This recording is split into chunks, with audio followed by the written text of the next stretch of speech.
request of Sam, who wanted to deal with conversion.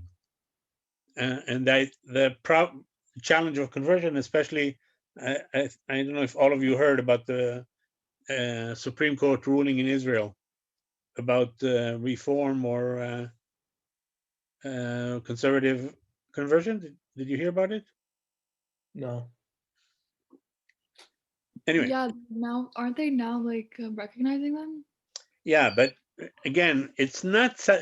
They made a lot of fuss about it, but even until now, conversion from that were made in America or outside of Israel by any court, Orthodox or not, were recognized in Israel, and they're recognized only for the law of return. I mean, they're not religiously.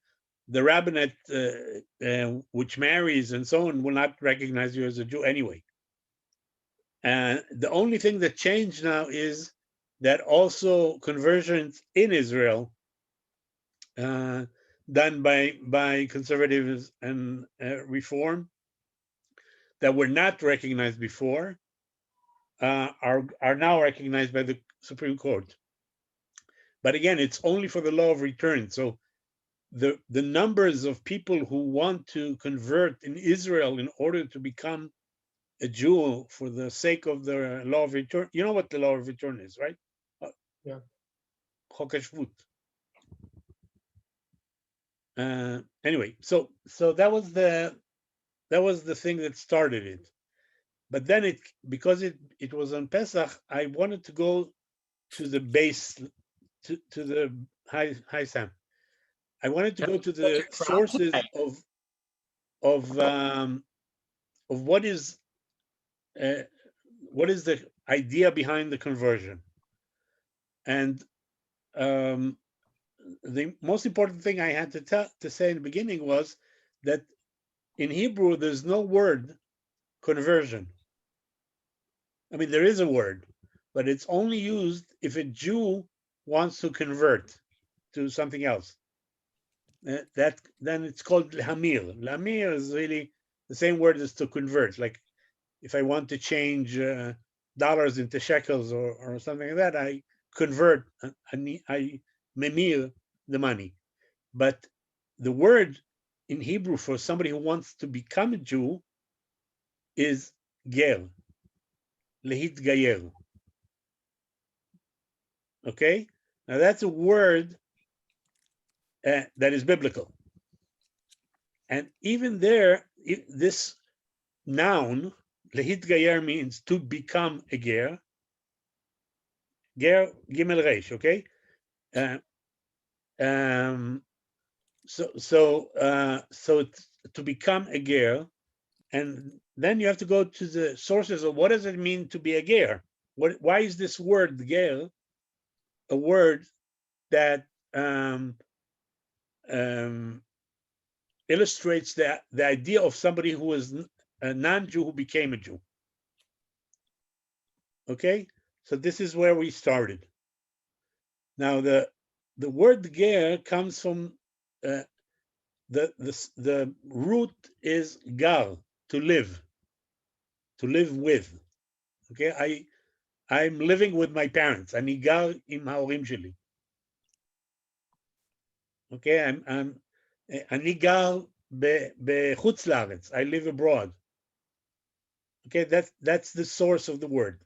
Now, ger is sort of a noun, a person who lives. Not lives in the sense of life, but in the sense of living with, right? Living in. And that's a very strange word, right? So if you go to the Bible and you look at what is the word used, it was used for people who were foreign, living as foreigners. Okay, Abraham, when he wants to buy in Ma'arat HaMachpelah in Hebron, he wants to buy a plot for Sarah. He opens his request by telling the people around him, the locals, Ger v'toshav anochi imachem. I'm a ger and a citizen, but a citizen not in the sense of I'm not part of you. I'm a foreign. I don't know. There's today it's used as a legal term. People who have a permission to live, but they're not still citizens. How do you call it in America? Resident? Resident, exactly. It's a permanent resident. Right. So it's not a permanent resident, but it's sort of a ger toshav. It's a okay. So that's where the word comes from. Now, what does this have to do with becoming a Jew? Right? Clearly, it's a geographical term or a geo-sociological term, people who live with us, and not something that talks about Judaism as religion or whatever that we want to talk about now. Okay? Is everybody with me? Okay.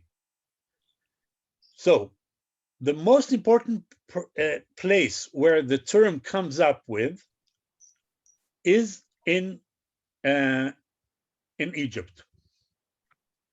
Israel is regarded as ger, not only, I'll share my screen now. Wait a second.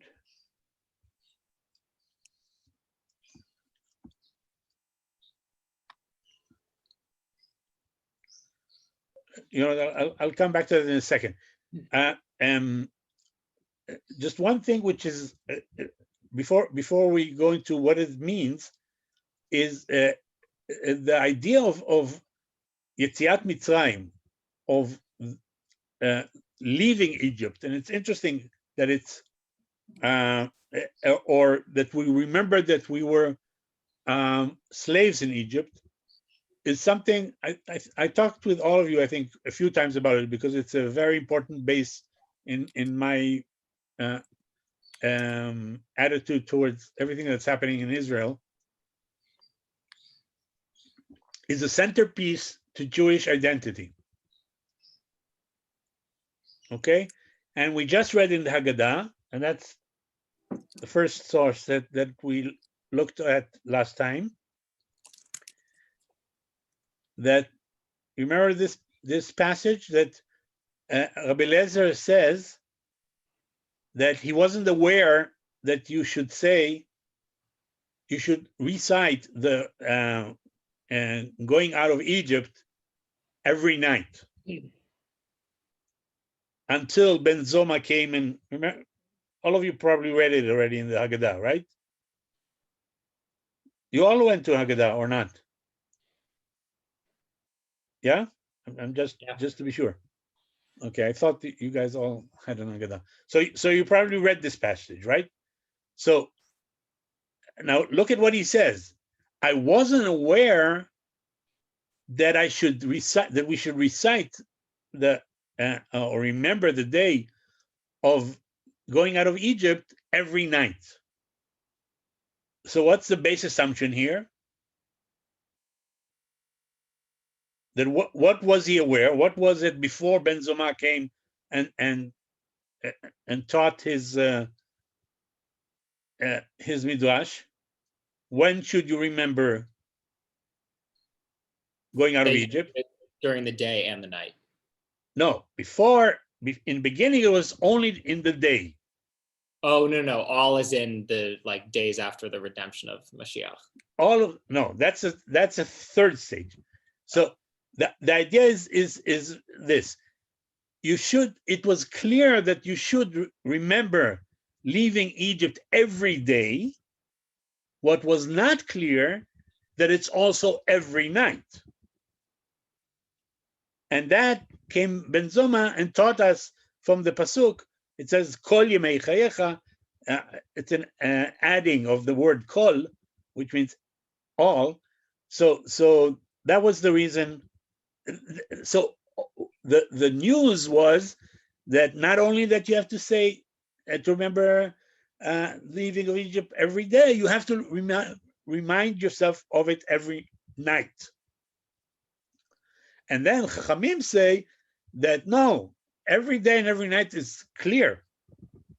What we didn't know that you have to remind yourself to remember leaving Egypt also in the days of the Messiah. Now, this is crazy, right?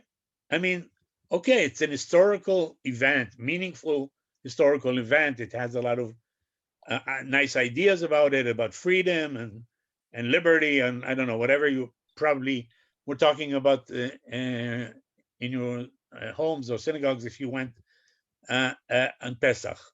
But still, every day, right? Why is it so important? We don't remember, we hardly remember when we got the Torah. When we get to Shavuot, maybe we'll talk about it, right? Nowhere in the Torah there's a holiday commemorating receiving the Torah. Shavuot became very late in Jewish history as a holiday for them. There's no holiday remembering entering Israel, right?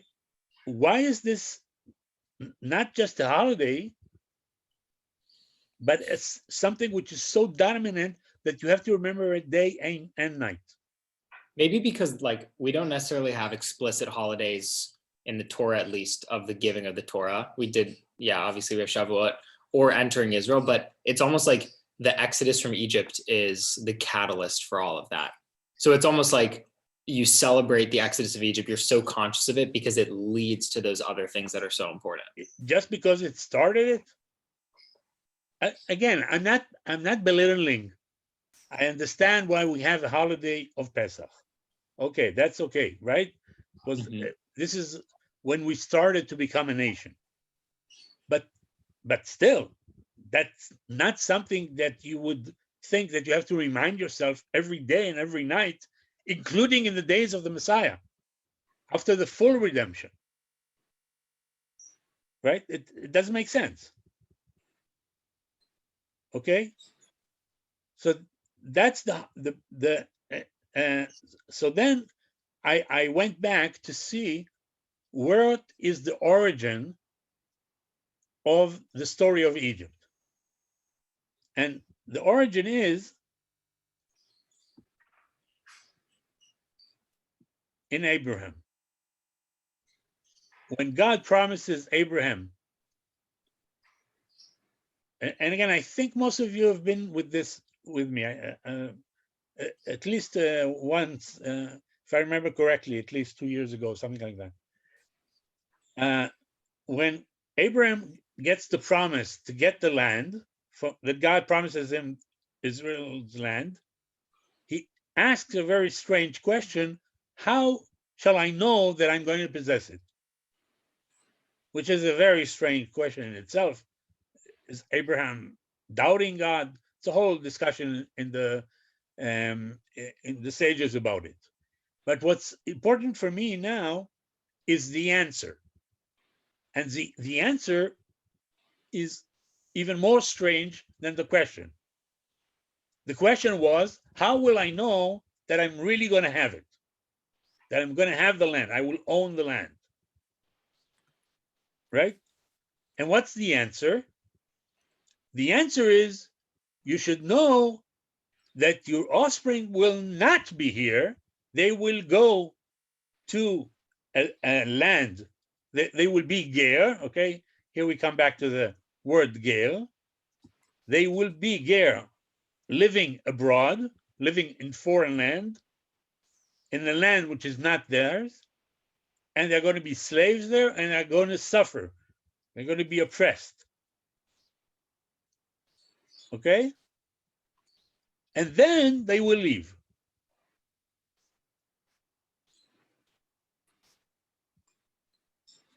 Now, you understand the paradox of the connection between the question and the answer? the answer was, the question was, how do I know that I will be the owner, the landowner of Israel? And what's the answer? You're going to be 400 years outside.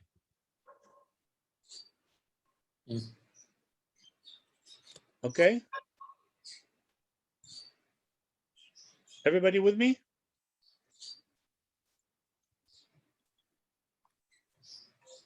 So what I wanted to stress is this is the covenant with Abraham. The covenant about the land, the covenant that we are going to be the owners of the land of Israel is based on the fact that we will be 400 years under oppression and suffering in Egypt. That's the covenant. Okay, it's Brit Ben Abtarim. That's the covenant that's made with Abraham. Now, to understand this, what we started to do is to go deeper into Abraham's religiosity. Okay, I'm opening a parenthesis here. When we want somebody to convert, right, to become a Jew, what we probably want him to do is to practice his Jewishness. Right? I'm not saying Jewish law on purpose. I'm just saying because that's the real question is, what does it mean that he has to practice his Jewishness? But clearly, if we're talking from a religious point of view, he should commit himself or become a Jew in his practice. Now, what's the practice of Abraham? What do we know about his mitzvot? Did Abraham keep Shabbat? Did he keep kosher? Did he keep, I don't know, tefillin? Did he wear a hat? He's Right? definitely able to eat kitniot too. Yeah, All of that stuff came after. yeah. Okay, so clearly that's not what made him Abraham. So what is the core? What is the base from which Abraham comes? What is his major message to the world and then to the Jewish people, on which afterwards there's going to be a sign? I'm not belittling the mitzvot. Okay, there will be a giving of mitzvot in the middle of Exodus, but we're talking about in Bereshit, right? We're on the stage before the Jewish people as a nation are there. Okay, so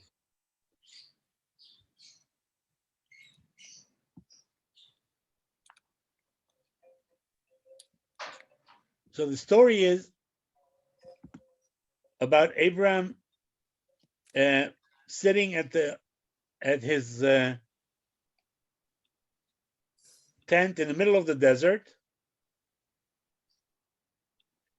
and waiting, searching for guests. Right? You probably know the story. And by the way, if you want, here you can. Sorry. In this story, I won't go into the details. He goes and cooks milk and meat and serves it at the same time to his guests. So it's clearly he's not keeping a great kosher life. But what's important here is that here is the covenant of the son. Okay, there are two covenants with Abraham. One is that he's going to have a son, that he's going to have seed, and the other is that we're going to be the owners of the land. And when he comes there, the guests who are angels, but I mean, they look like regular people from the desert, promise him that next year he will have Avram, he will have Yitzchak, and then from there they go directly to Sodom. Okay, and we asked, what is the connection? Why is it important that the same angels are both promising Avram to have a son, and at the same time are the ones who are going to Sodom to destroy it? Now, in between these two stories, which are one after the other, God tells Avram, says, I cannot conceal what I'm going to do to Sodom from Avram. Why? Remember? Why can't he conceal it from him?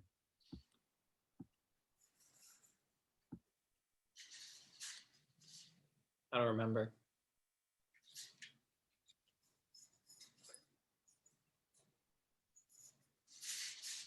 (17 to 19).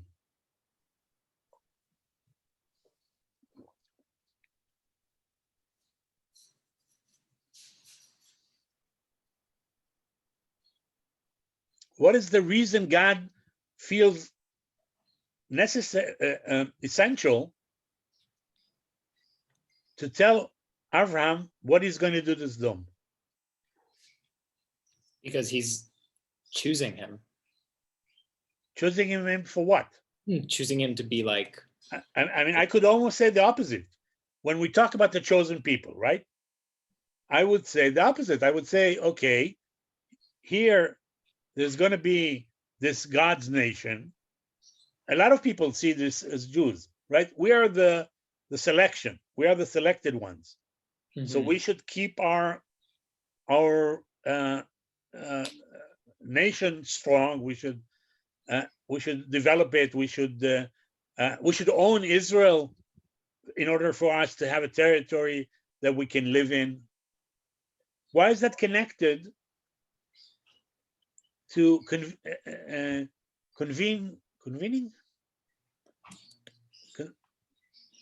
How do you say it? That he shares with him.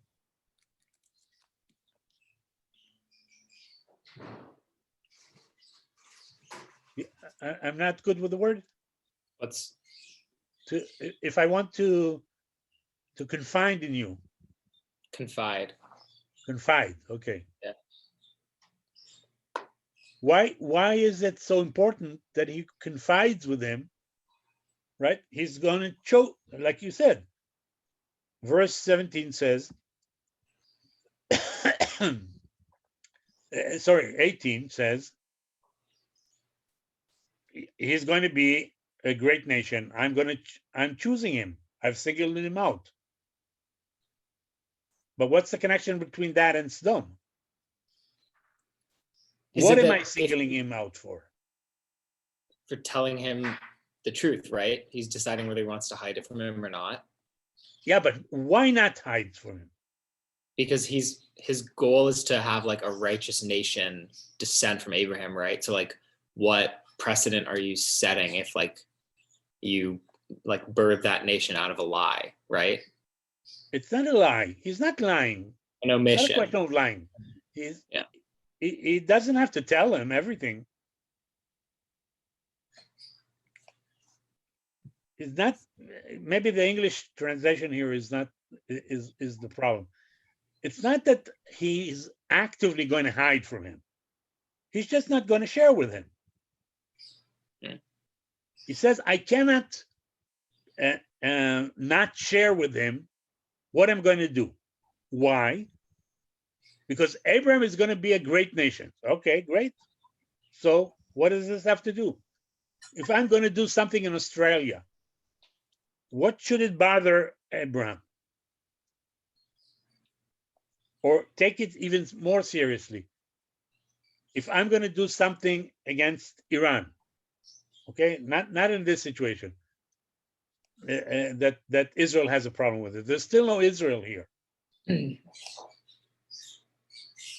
What am I selecting him for?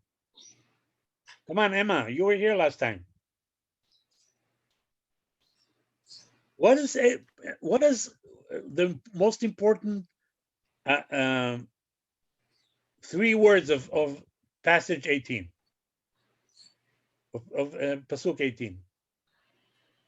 That they're What going is to bless the goal themselves by of Abraham's nation? to All bless the them. nations of the earth. To bless the nations of the earth. What is the goal of the existence of the Jewish It's people? to, To bring a blessing to all of the world, right? So our role is not, we're not selected for ourselves. We are selected as in order to bring a blessing. Now, what's the blessing we want to bring? That's the second passage, the 19. What is the blessing? What is the message, the core message that we're going to bring to the world? And that's why I have to confide in him about Sdom. walk in the ways of God. Sorry, I didn't see that the words of 19 didn't go until the end here. I saw it in the Hebrew. What does it say at the end of 19? The middle of 19. He's going to keep the way of God Which and doing what is is, just and right. so what is the way of God? Doing what is just and right, and Just and right. Okay, he's the police. If you want, many people in America, I think it's an ongoing discussion. Should America be the policeman of the world? Right? Something at least that I hear in many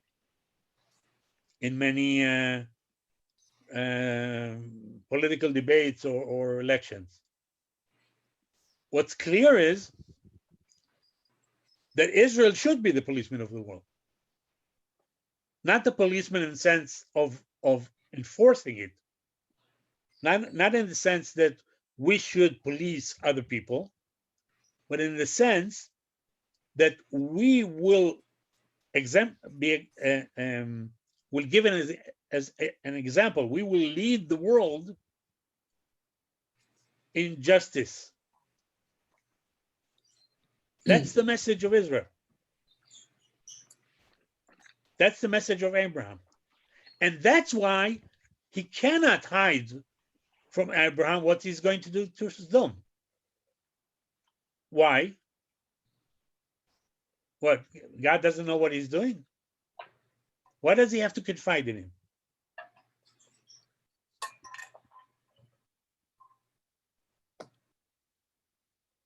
What's the story of Sodom?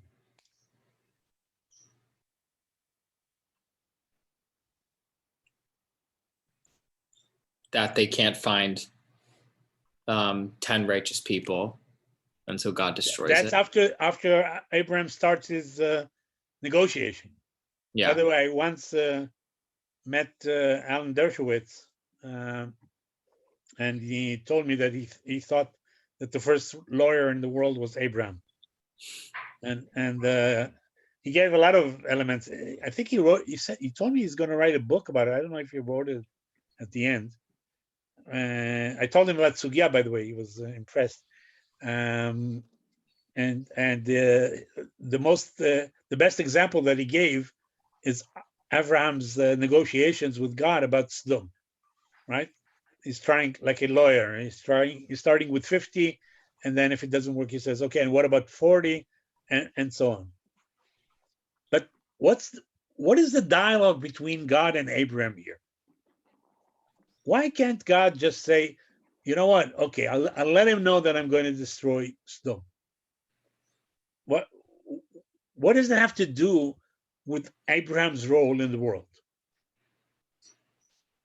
I think it goes back to I mean, I don't think this is like a revolutionary idea, but it goes back to the point that if like the Jewish people, the descendants of Abraham, are going to be like a light unto the nations, or going to appear to be like Right. God's chosen people, that they should carry themselves and do things in like a respectable way, I guess. It's a little off topic, but I do kind of think there's a connection to Pesach, like a different one, which is that when it talks in the Haggadah about like the Egyptians placing like taskmasters over the Jews and how over the Israelites and how they like broke up family life and stuff like that. The word that it uses is, it says like derech eretz, which doesn't actually mean family life, but what it really means, like I feel like we know what derech eretz means, but like it means that it broke up like their like righteousness and the way that they like did good into others in their day-to-day lives. And so I think it's interesting that like in the Passover story, when God sees that the Israelites can no longer do derech eretz, he like intervenes, because I think there's this idea that God wants his chosen people to always continue like being a light. Okay, we'll get there. I agree with you 50%, but That's better than usual, Edie. But I want to get there in a minute. We'll Okay. come. We're going to get to Egypt because that's as we just saw. That's the consequence of this covenant with Abraham. But who does God put in charge of justice in the world?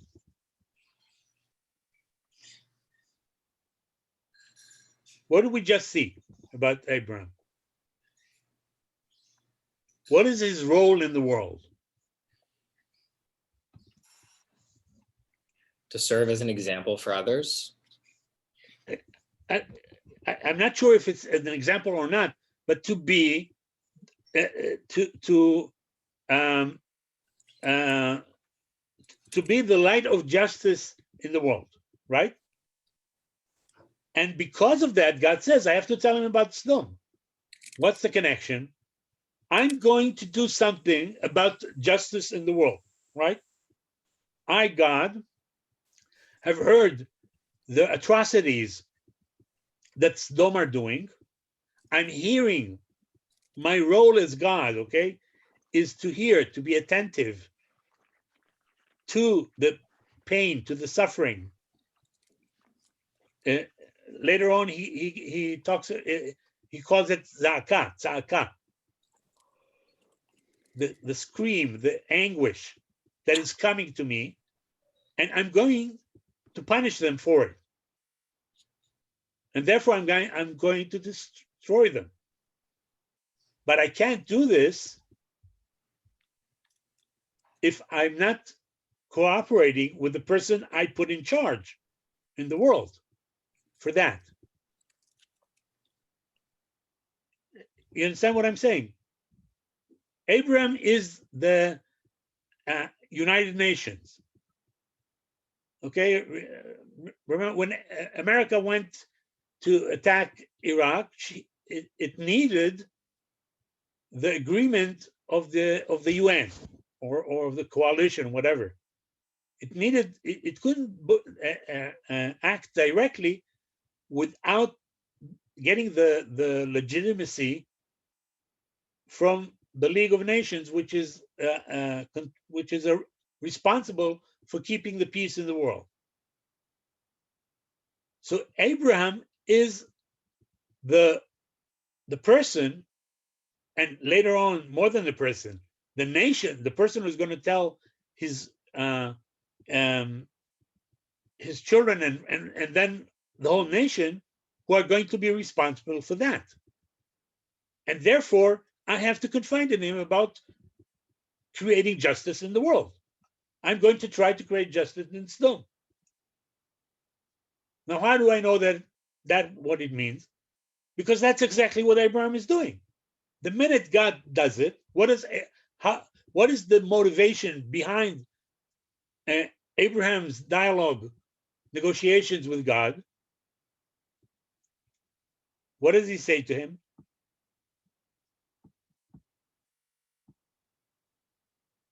right?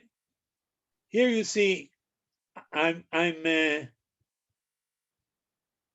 heard, it's not outrage, it's this, I don't know how to, ketzakata. It's more like a scream or an anguish that is coming from Sdom.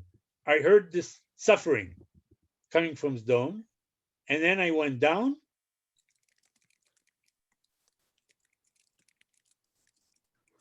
And then Abraham says, okay, I understand why you're coming here to Sdom, but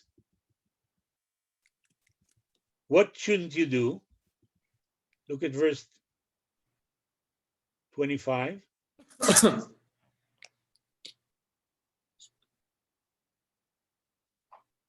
If you kill 50 righteous people in Sdom, what is the problem?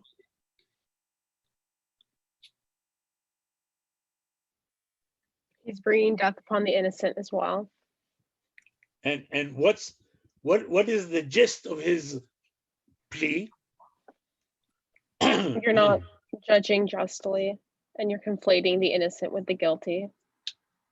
Right?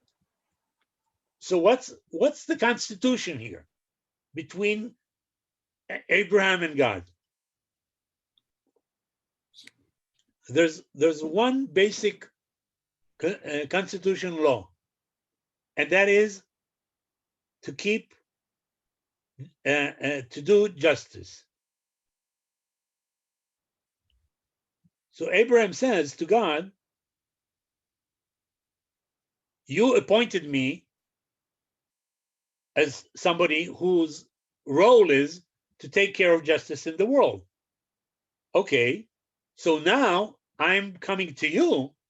I'm not just demanding justice from other people. I'm demanding from you, God, to do the justice. You see how the story is very strong about the message of the justice here. God confides with Abraham, and Abraham's reaction shows us that he really took it upon himself. He accepted the role. He accepted the job.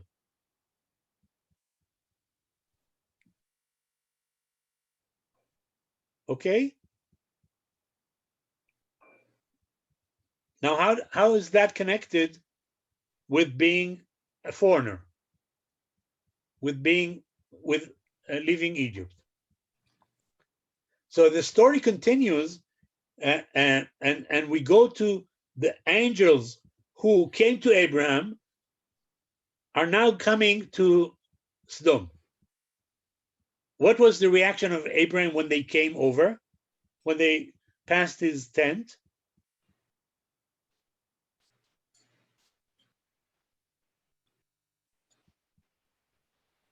He like Why bowed are down you to all them. silent today? I don't know. Something is wrong.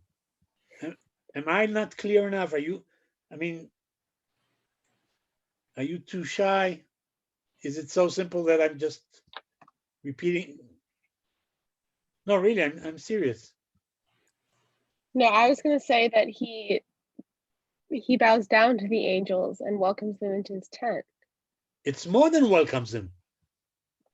He pulls them. He takes them in actively. He's not just they're not coming and knocking on his door and asking him for some water or whatever.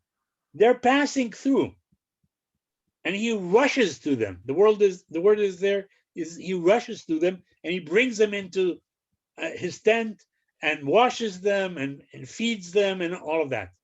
Now these same angels are coming now to Sodom. What happens in Sodom? Remember the story? Who is sitting at the entrance of Sodom?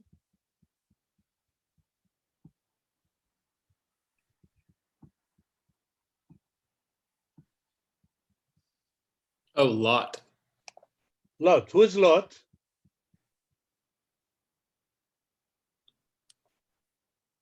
Who is Lot? His uncle? I don't know, Abraham's uncle? His nephew. Oh, his nephew. It's Abraham's nephew. And where is he sitting? at the gate, right? Parallel to, it's the same angels, okay? We asked before, why is the Torah using the same angels for both tasks? Theoretically, it has nothing to do with each other. God has enough messengers. He doesn't need to send the same messenger to both tasks. But this is the reason, because the Torah wants us to compare. Abraham is sitting at the opening of his tent, and Lot is sitting at the gate of the city. Why is he sitting there? We can see immediately. What does he do when he sees them? Talia, you're silent. He bows. More than bows. Keep going. First of all, before he bows, he gets up, he goes to them actively, again, like Abraham. He goes to them actively, and then what does he ask them? He like invites them to spend the night at his house. Not just spend the night, And right? bathe. Yeah. Bathe, and right, he's offering them a room in his bed and breakfast.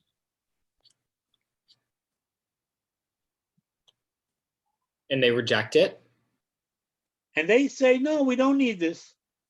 Why is the story telling us that they're rejecting? I don't know. Because what does he do? He doesn't say, he doesn't let them go. He almost forces them to come to his house. Hmm. Right? What the story is trying to show us is how Lot, who is Abraham's nephew, is paralleling in his action the acts of hospitality that Abraham was giving. Right? The story is very clear in this.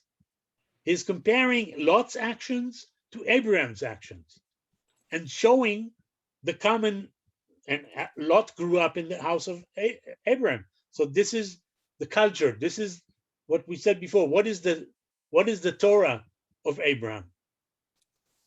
That we can see is this not just being hospitable in the sense that if somebody comes, I'm willing to open my house to them, but in being active and in opening, in searching how I can bring people into my house and feed them and help them and support them. Now, what is the sin of Sodom? What do we know about the sin of Sodom from the story? Doesn't have Why to do with why is Sodom going to be destroyed? What's their biggest sin? it. They're like sexual sins, right? Is that what it says here? That's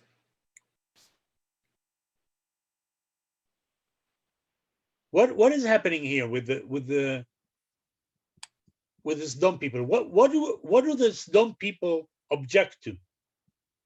Why are they trying to rape? I think it might be cut off the English, Udi. What? I think because I don't see here that part in English.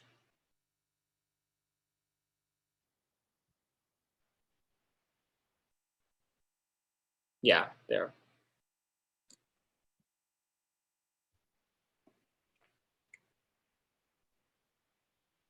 First of all, are they homosexual?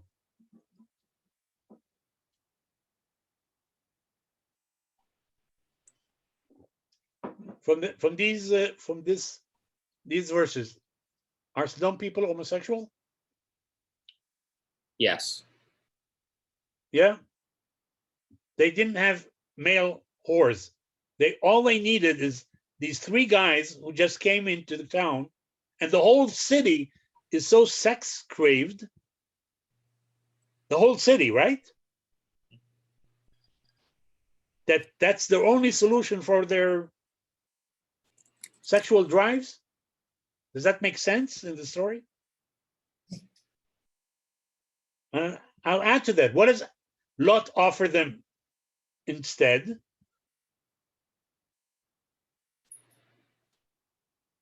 His daughters. His daughters. So what is he thinking? I mean, they're homosexuals. What are his daughters going to solve here?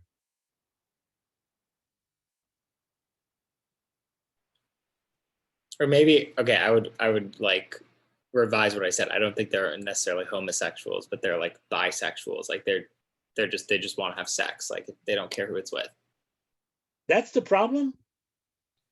The problem is that they need to have sex. Well, I think it's like the issue is consent, not who they're doing it with. Okay, so the idea is rape, not sex. Yeah. What they want is to rape them. Why do they want to rape them?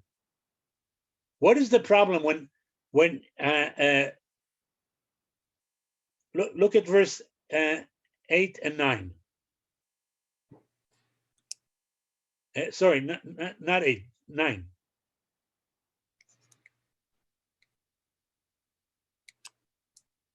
What are they against? What bothers them? It's the hospitality. Mm. This is a city that is not willing to accept hospitality. And this is why, look at what they say to him. You're trying to change our rule of law, our justice system. Who are you to, and look again at the words, Vayishpot shafot, right? Mishpat, justice. You're trying to change our culture. Our culture is based on expelling the other, expelling the ger, not accepting somebody strange into us. We are racists in today's terminology, but not racist in the sense that we hate a specific people. We hate the other. We hate anybody who's not us. We hate the stranger. We're not willing to accept strangers. And therefore we want to rape them because we have to give, we are violent against you bringing them into your house.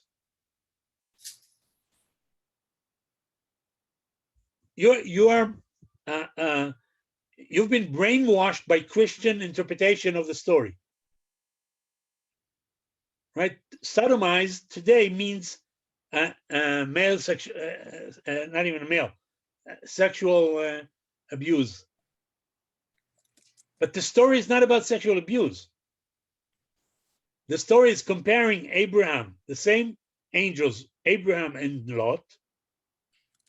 They're being accepted as people who bring the stranger into their house actively, right? Like a little bit like the Statue of what's written on the Statue of Liberty. Wait, why is the version we're telling a brainwashed version though? They're just separate elements. Because the story is not about homosexuality. Oh, the homosexuality part, not the rape part. No, the rape is the biggest.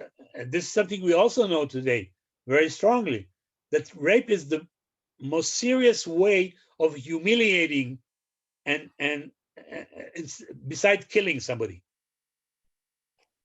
Right? If you really want to hurt somebody, you rape them. So the rape here is as a violence against the guests, against the strangers. So that the idea here is that Abraham's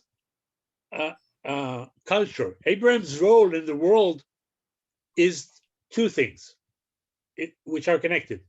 One is to be in charge of the justice, but the practice of himself is to be able to accept the stranger into his home, not to tolerate the stranger.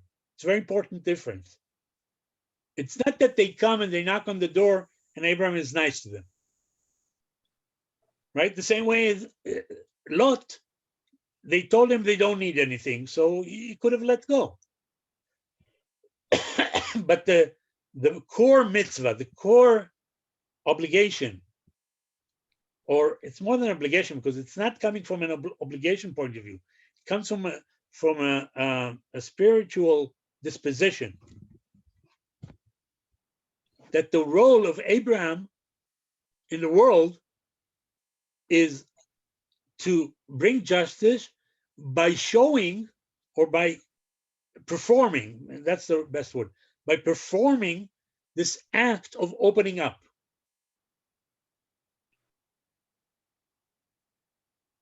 Now, that is why it's connected. This is the connection between this and being a stranger and a slave in the land of Egypt. What is the role? What is the reason why God had to take us into the land of Egypt and make us suffer there as strangers? Why is that connected to us possessing the land?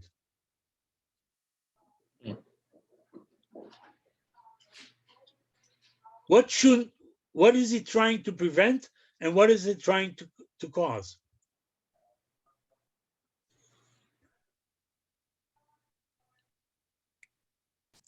Maybe they're trying to prevent the same kind of like xenophobia as what happened in Sdom. Exactly. In a positive sense, right? You should remember, why is it such an important element? You should remember that you were a slave and a stranger in Egypt. This is something that we have to remember every day, every night, and almost about 40 or 50% of the mitzvot are including Shabbat, are reasoned by this.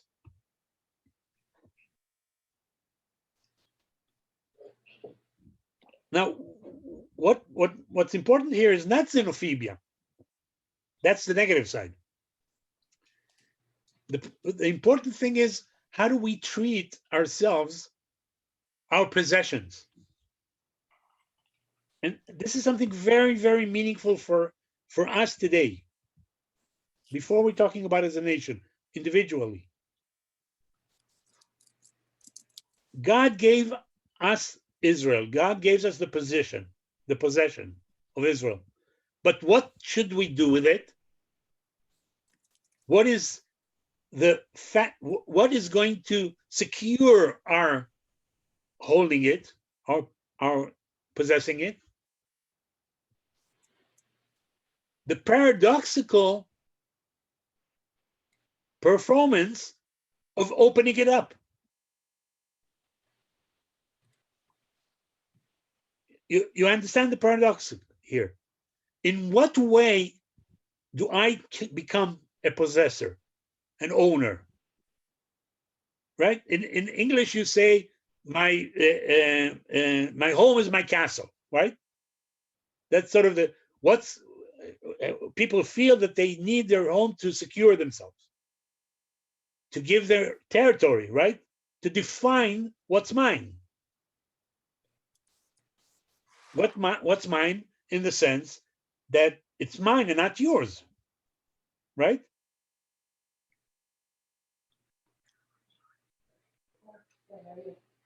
But here, it's almost the opposite. By what way, in which way am I the owner of my house, of my tent?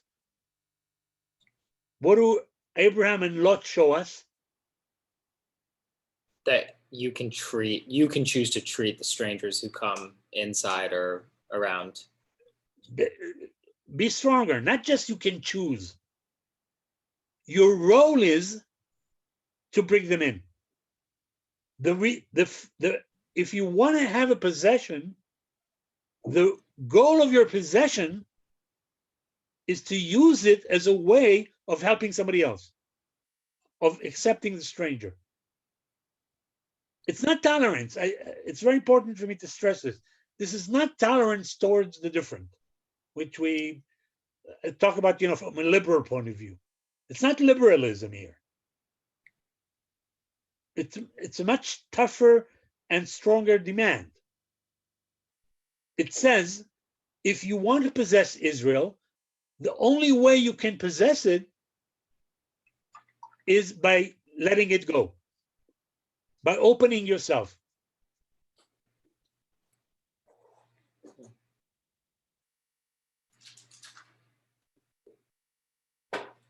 And what happens in Egypt? God hears the cry. That's the word I was looking for before. The cry of Israel. And he comes down to save them. What does it remind us of? Where else did he hear the cry and come down to save and When punish? to punish. Sodom, right? To save and to punish. In Sodom, right? So he gives so God fulfills his promise in the sense not just to show his might,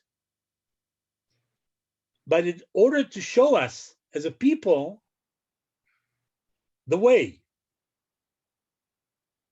Okay, the same way that you were crying to God and I heard you crying and I came down to liberate you. You should be able to hear the crying of the stranger, of the weak.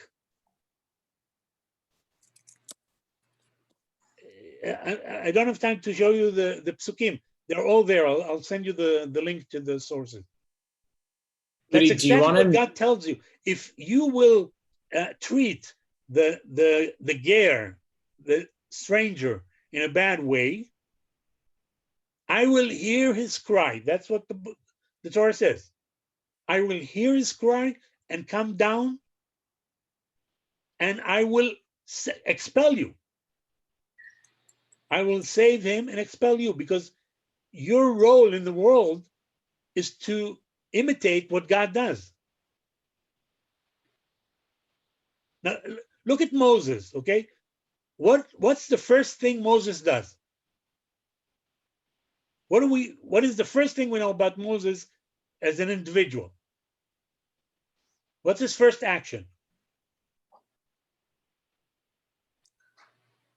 You don't remember? I mean, him fleeing Egypt. That's the outcome. What's his first action? He goes to Pharaoh and That's after. oh no, he goes to the burning bush. That's after. That's after he's fleeing. He goes out to see his brothers. Oh. Right? Remember? He goes out to see his brothers who are being tortured, and he sees an Egyptian man torturing a slave, and he kills him. Right? He has to be not just not to do bad, not just not to be a prosecutor, but to be a fighter for justice. And that makes him flee to Midian, to Jethro. And how does he come to Jethro's house? Remember? He comes to the desert and he finds, he goes to the well. You don't remember the story? Okay, I'll just say it very quickly. It's not our topic. So he comes to the well, and at the well, Jethro has 7 daughters. He doesn't have boys. You're naughty, Kyler, remember it. And he intervenes because the men come there and push off the girls, the daughters of Jethro. Now think about it. This is a guy who's a fugitive from Egypt. And Egypt is the strongest empire in the area. What would you do if you just escaped? Are you expected to do something active to put the attention on you? Now look at what Moses is doing. He is a prince of Egypt, but he's willing to sacrifice it for justice. And then when he comes to the desert, to Jethro, he's not only willing to be active, he's endangering his position as a fugitive. So Moses is going through the motions, through the actions, not through the motion. Is expressing this commitment to the Abrahamic responsibility of justice in the world, not just for ourselves. The same way Abraham fought for the Sodom, for the Sodom people. But he's responsible for justice. He takes it upon himself.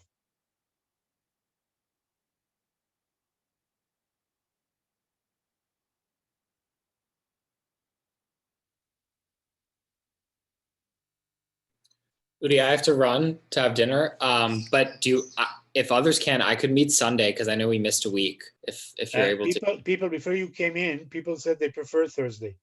they Is that prefer okay for Thursday you? forward. Yeah, it's no problem for me. Thursday at 8. Okay, that works for me. When you originally Okay. said at 8, or I can talk to you about it later. You're talking about 8 Eastern time, right? Not PST. Yeah. Okay. I have a cook shift at at this time usually, but I'm not in Berkeley now. I thought you said before that it's 'Cause good for you. I thought you meant 8 PST, but whatever. So write to me your better Sorry. times.